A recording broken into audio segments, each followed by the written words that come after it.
Fakultas Ilmu Komputer Program Studi Teknik Informatika Universitas Indonesia Timur. Di kesempatan kali ini kita akan coba perkenalan dengan Windows Server 2019. Apa saja fitur-fitur yang ada dan berbagai macam fasilitas yang ditawarkan di Windows Server 2019. Oke, kita coba start lewat VirtualBox, tapi sebelumnya kita ejek installernya. Oke, yang ini kita klik kanan, kita start. Oke, kita tunggu proses booting dari Windows servernya.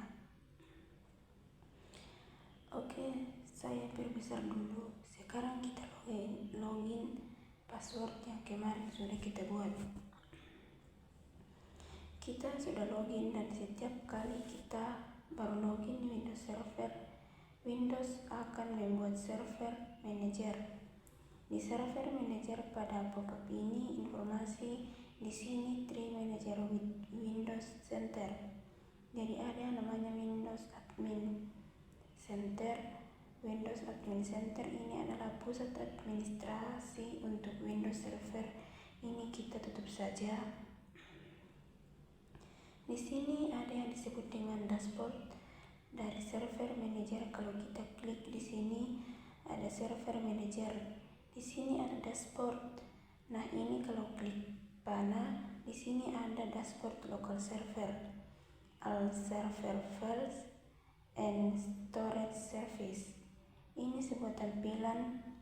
Ini tampilan yang pasti akan dibuka setiap kita baru login di server. Kegunaan dari dashboard di server manager ini, kita bisa melakukan administrasi untuk Windows server ini. Di sini kita bisa lihat di bagian Quick Start, kita bisa konfigur lokal server ini untuk apa, lalu kita bisa tambahkan rule and fitur di peran dan fitur dari server ini gunanya untuk apa. Terus kita bisa menambahkan server lain yang mau kita manage, di mana server lain itu yang sama-sama Windows Server yang terhubung di satu kelompok jaringan tertentu dan bisa kita manage berbarengan. Kemudian kita bisa buat server grup, yaitu kelompok server yang berada di satu jaringan dan bisa menghubungkan server ini ke cloud service. Jadi server itu sebuah komputer induk yang tugasnya melayani kelompok lain yang ada di bawahnya, dan komputer bisa memiliki peran yang macam-macam, bisa sebagai web server, email server, Active Directory server, file sharing server, dan berbagai macam kegunaan lainnya. Biasanya di dalam dunia server yang satu server itu fokusnya cuma mengerjakan satu tugas aja. Biasanya ada satu server.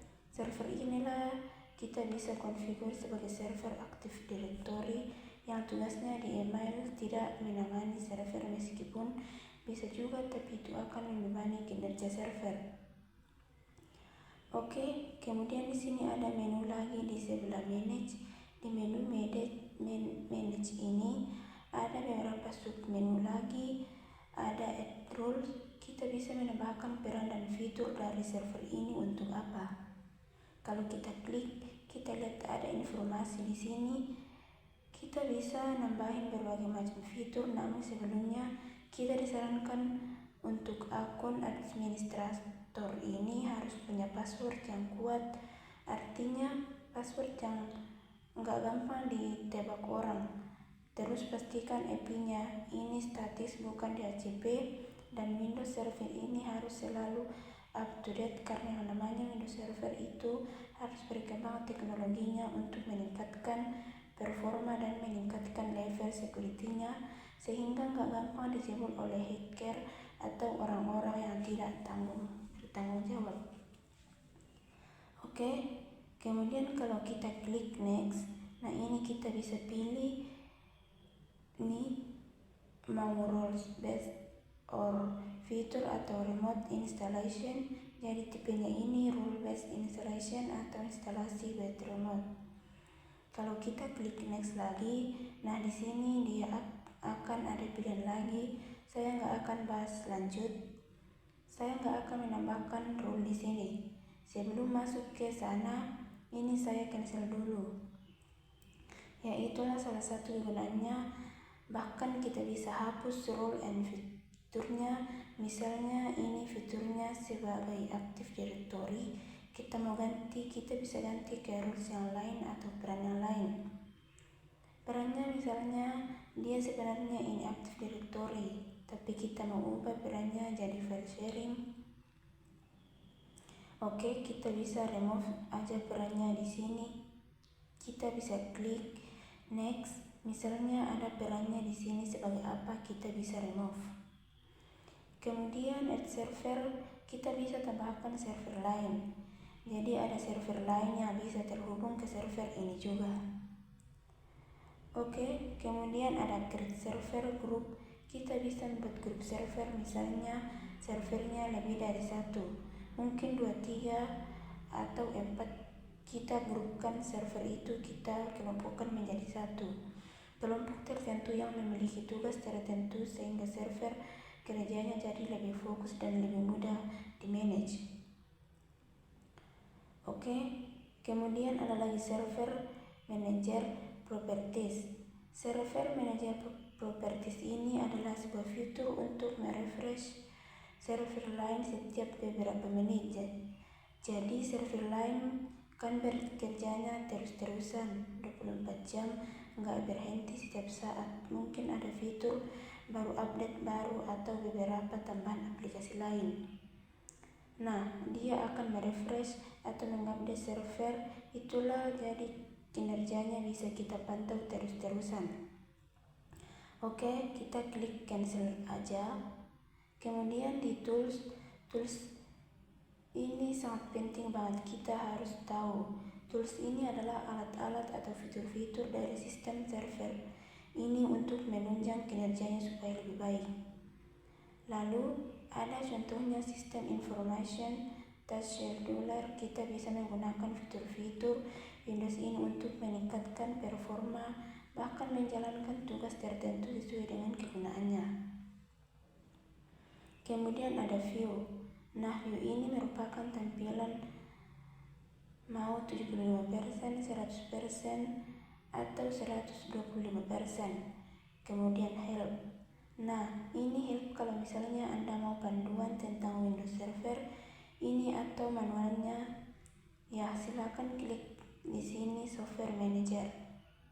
Ini saya jarang pakai fitur help ini karena saya lebih senang kalau ada kesulitan tinggal browsing aja di internet, tinggal buka Google. Kemudian klik Start.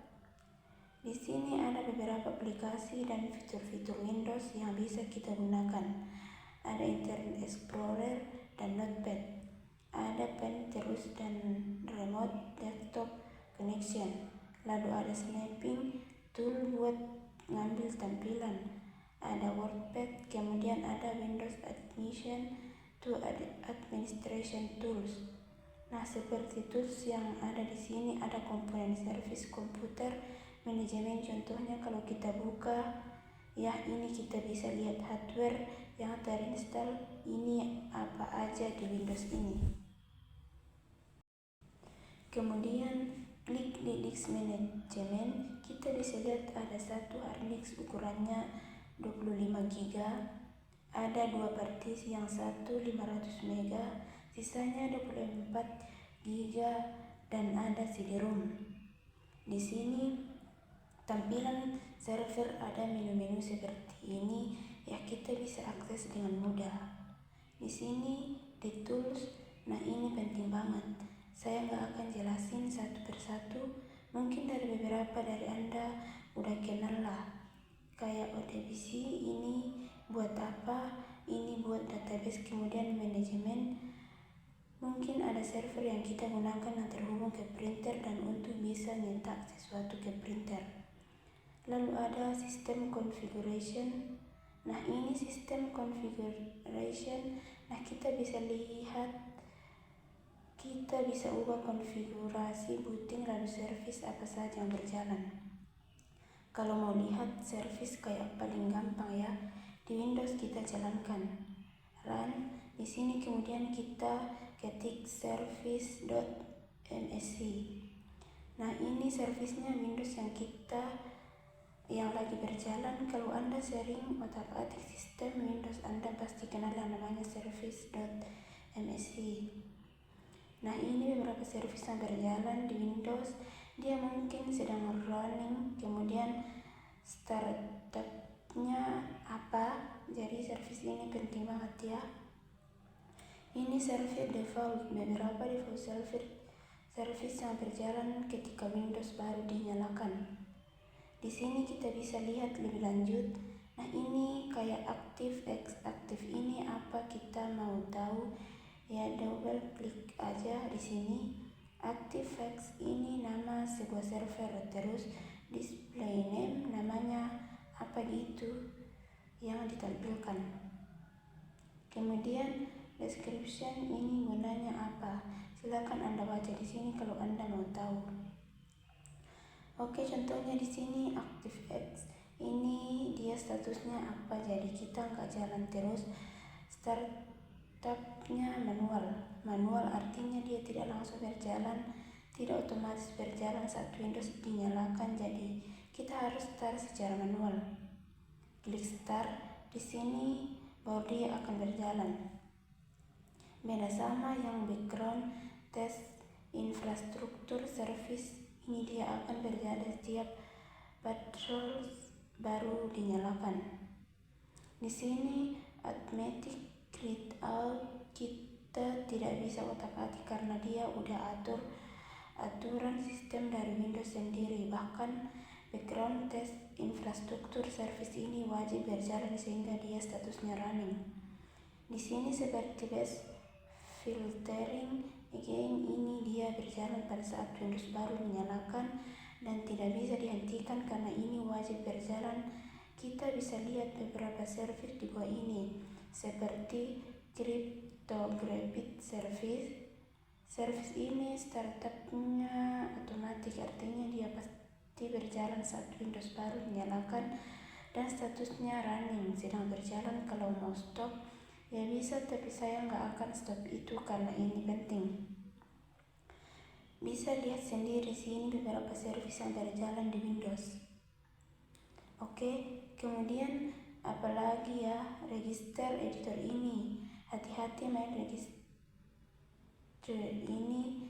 Kalau Anda suka otak-atik register sudah biasa. Ya, kalau Anda udah ngerti baguslah, tapi kalau belum paham tentang register ini jangan coba otak-atik di salah satu Windows. Kemudian ada lagi yang namanya task scheduler. Task scheduler ini sesuai dengan namanya, jadi ini untuk menjadwalkan program apa yang akan berjalan pada saat Windows baru sedang dinyalakan. Misalnya programnya kita bisa set mau berjalan pada jam berapa, hari apa, tanggal berapa, dan tahun berapa, dan mau tiap kapan. Kita bisa set di sini, tapi nggak akan saya bahas lebih lanjut. Saya nggak akan contohkan ya, intinya gunanya seperti itulah. Kemudian fitur Windows Server ini nggak beda jauh dengan Windows Desktop. Miriplah ada web browser. Web browser ini bawahnya Internet Explorer. Cuma sayang ini sudah ditiadakan di Windows 11. Windows 10 masih ada, Windows 11 sudah ditiadakan, udah terlalu offset karena Microsoft tidak mau mengembang lagi. Oke, ini jam 6.47, saya lupa setting jamnya. Kalau kita mau ubah kita bisa masuk ke control panel. Nah, sama seperti Windows Desktop kita bisa masuk ke control panel di Windows yang gampang. Caranya kita ketik aja ya, klik start, kemudian di bagian share klik aja control, ada control panel. Oke, di sini tampilannya view by kategori, kita ubah ke ikon atau lab ikon boleh. Kemudian kita pilih di sini date and time. Nah, itu update and time change, time zone waktunya kita ubah dulu ke UTC plus 7 karena saya berada di waktu Indonesia Barat, jadi saya pilih UTC plus 7 Bangkok. klik OK. Klik OK lagi. Oke, jamnya 8.49. Karena ini udah malam di tempat saya. Di tempat saya sudah malam jam 8.49. Oke, kemudian di sini kita bisa lihat di pojok kanan bahwa ini ada jam dan tanggal servisnya nggak running. Oke, nggak masalah. Kemudian kita bisa lihat konfigurasi jaringan sini. Konfigurasi networknya, adapter setting. Nah, ini ada beberapa, kita bisa lihat IP-nya 10.0.12.15 ya. Oke, ini konfigurasi network ini dari VirtualBox-nya. Oke, kemudian apa lagi? Nah, ini control panel ini juga bakal sering Anda gunakan nantinya kalau dalam dunia manage pemain server. Oke, kita ke bawah, rules and server group. Di sini ada file and storage.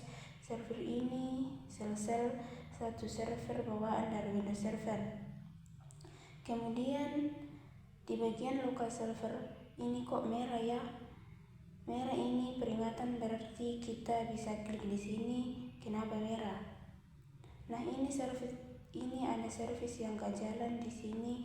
Download Maps Manager Server Broker, statusnya stop automatic delay start. Kita cancel aja dulu, saya nggak akan terangkan lebih lanjut tentang local server ini. Tentang service ini di local server, ya ini sama aja sih. Jadi ini di bagian bawah sini. Nah, ini mau rule and server group. Jadi peran dan kelompok server ini sebagian apa? Ada masalah apa di sini? Ada salah satu service yang bermasalah. Kenapa bermasalah? Karena statusnya stop nggak jalan.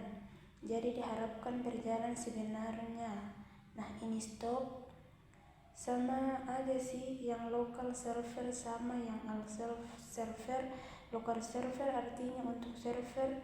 Yang ini kalau al server, kalau seandainya servernya terhubung dengan server yang lain, dia akan menunjukin di sini ada service yang masalah di server yang lain, di server yang terhubung dengan server yang lain. Oke, ini dashboard ya. Kita bisa klik di sebelah kiri. Sini kiri atas ada dashboard, ada local software. Kita klik aja local server. Di sini ada properties. Nah, di sini properties ini kita bisa lihat server ini sebagai apa. Nih komputer name. Nah, ini komputer name-nya udah tahu ya komputer name itu apa. Word-nya apa? Ini cuma Word biasa, belum domain.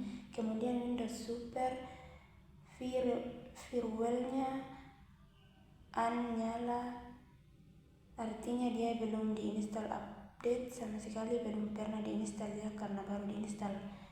Oke, kemudian remote desktop disable, artinya tidak bisa di remote. Disable itu salah satu teknik menggabungkan network interface card atau seandainya Anda punya lebih dari satu. Oke, nggak akan saya bahas sekarang.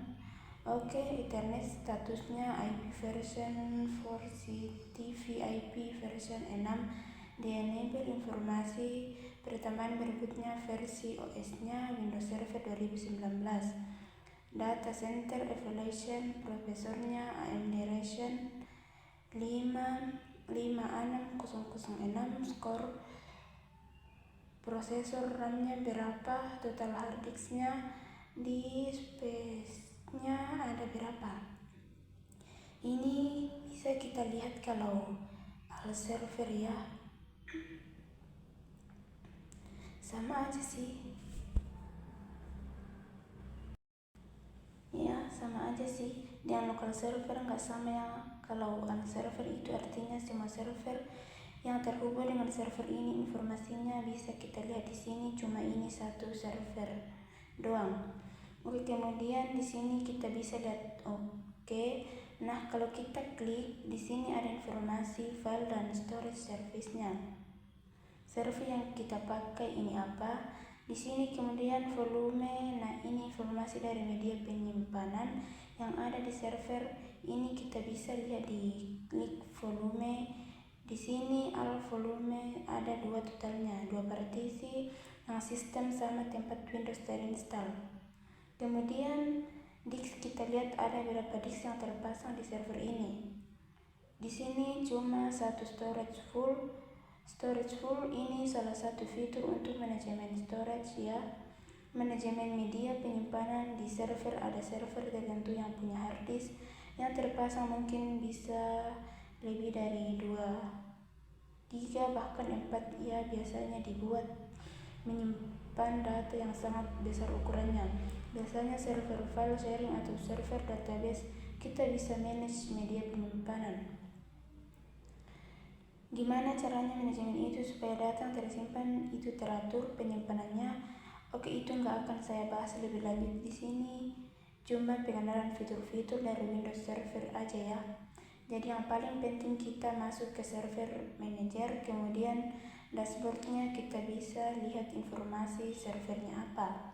Kemudian kita bisa rules dan fiturnya itu apa untuk server ini. Kemudian tools kita bisa lihat di sini, alat tools yang bisa kita gunakan untuk manajemen server. Ini biasanya kalau server terjadi masalah, ini tools ini berguna banget tergantung masalahnya apa. Ya, kita bisa lihat database-nya bermasalah ya. Untuk kita masuk ke ODBC data storage-nya, mungkin ada masalah di sistem biasa atau file DNS-nya atau di driver dari database-nya. Oke, kemudian apa lagi ya? Kita bisa ekspor. Nah, di sini kita lihat Windows system ada namanya command prompt kalau ada berkecimpung di dunia sistem support atau Windows support. Nah, ini berguna banget, kita bisa lihat di sini contohnya apa ini. Kemudian kita bisa lihat oh ini foldernya apa di dalam administrator ini, kita bisa lihat. Oke, ada satu fitur lagi yang penting namanya PowerShell. Di Windows Administrative Tool ada namanya PowerShell. Di sini PowerShell, ketik aja di sini PowerShell Windows. Nah, ini seperti command promptnya Windows. PowerShell ini lebih powerful dari command prompt ini. Windows PowerShell ini konsol untuk memanage Windows tanpa GUI. Kalau Windowsnya ini di Windows Server ini diinstal tanpa grafis interface, ini sangat berguna. Windows PowerShell ini karena di Windows ini kita bisa mengatur sistem konfigurasi Windows lebih mendalam. Komennya nggak jauh beda sih sama komen from biasa. Kalau kita bisa lihat di isi file dan foldernya apa. Kalau kita ketik cd backslash, nah kita kembali ke drive, isinya seperti ini ya. Ini salah satu fitur yang sangat penting di Windows. Nah, ada pembahasannya sendiri tentang PowerShell. Itu salah satu fitur yang sangat powerful untuk memanage server. Oke, untuk kesempatan kali ini sudah saya bahas mengenai pengenalan dari Windows Server 2019. Dari tadi sudah kenal beberapa fitur, lalu beberapa service, terus beberapa rules yang bisa kita gunakan untuk Windows Server 2019. Oke, kalau begitu sekian dari saya. Assalamualaikum warahmatullahi wabarakatuh.